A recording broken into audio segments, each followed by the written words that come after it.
Lo que más me gusta de los macarrones es la costra que tienen fuera y luego que son muy blanditos por dentro. Los macarrones son muy antiguos. En España les ponen el divertido nombre de macarrones, con lo cual uno no sabe si están hablando de pasta italiana o de macarrón franceses.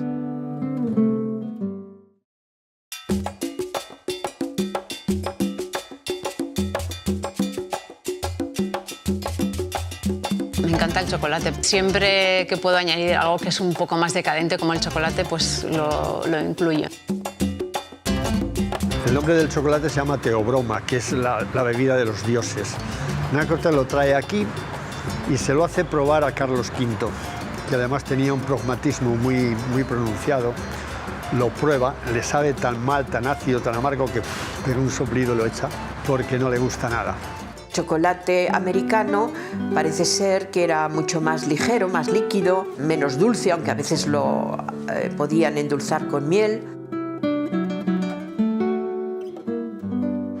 Las indias lo echaban de un bol desde la altura de los brazos hacia el suelo.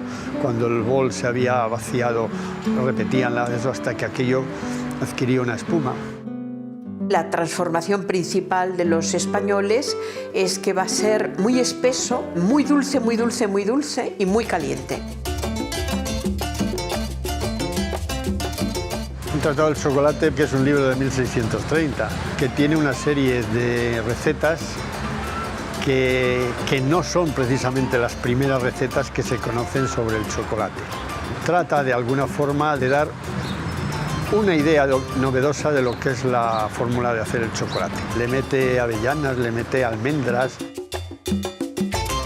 y trata de que la fórmula del chocolate sea buena para curar casi todas las cosas del mundo.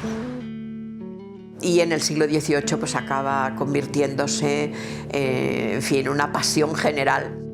Las criollas españolas tomaban a todas las horas el chocolate, hasta tal punto que se convirtió en una especie de vicio. Y el arzobispo de México amenaza con excomulgarlas porque iban a misa con la jícara y el chocolate y los bollos. A finales del siglo XVII, los barcos que iban a América lo que buscaban para cargar, para volver a España, era ya más que plata, era cacao. Lo cual no quiere decir que todos pudieran comer chocolate todos los días. Matías López fue un adelantado de su época, fue un visionario. Él comprende que el chocolate al principio es muy caro y entonces con cacaos de Guinea hace mezclas de cacaos hasta obtener un cacao que esté dentro de un precio razonable y pueda ser comprado por todos. Cuando él muere en 1891 fabricaba 15.000 kilos diarios de chocolate, tenía más de 5.000 puntos de venta. El último obrador que tiene en Madrid, existe el edificio, se conserva en la calle Palma Alta 10. Yo soy la generación número 5. Yo he visto a mi padre y a mi abuelo elaborar chocolate y he visto a mi padre diseñar las últimas envueltas antes de cerrarse. La filosofía que está detrás es que por encima de la cantidad está la calidad, primero. Y segundo, por encima del producto están las personas, que es la misma filosofía que tenía él. Es decir, yo lo que he hecho es trasladar al siglo XXI lo que él hizo en el siglo XIX. Mis abuelos tenían una pastelería y pues desde que me acuerdo teníamos macarrones de almendra toda la vida. Lo que más interesante me parece es ver una receta que yo vi a mis abuelos, cómo la preparaban y cómo la he preparado yo desde entonces, y luego ver que hace 300 años se cocinaba de la misma forma, ¿no? Y que solo son pues 4 ingredientes y una técnica muy sencilla.